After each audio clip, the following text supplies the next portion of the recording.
traditionally, back maybe 10, 20 years ago, what did women typically do for problems with hair loss? What was their options? Well, there weren't a ton of options, I feel like, and there are a lot of what I sometimes call woo-woo options. So, when you're looking for something and there's not always a great answer, you may try different pastes or products, nutrients, getting blood tests to see if you're deficient in anything that's causing that.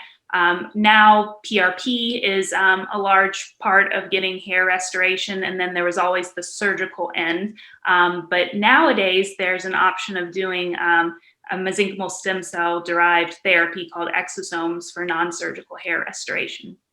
So before they were doing, basically they could do a surgery, which I don't know how popular that was, but or PRP. Now PRP is, for those who are not familiar with that, that's platelet-rich plasma. And basically that's where you're taking your own blood and spinning it down and taking a portion of that, the growth factors of your own blood, and you're using that. And that can help stimulate healing as well as, and they used it for hair as well. And it's still being used, correct? Yes, that is correct. It's still very, very popular to use. Absolutely.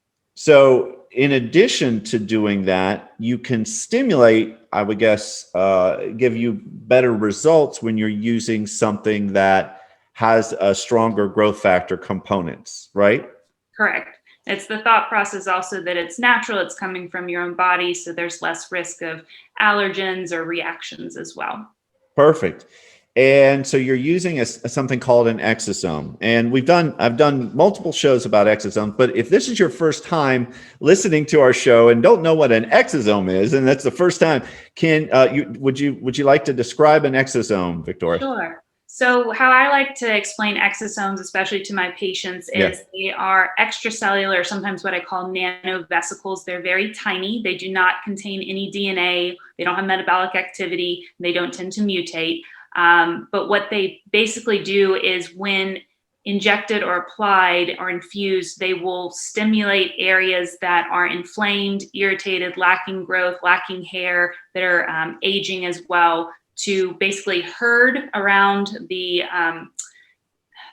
regenerative properties of other cells. They work by cell to cell signaling. They basically herd all those cells to an area of injury and try to help it heal.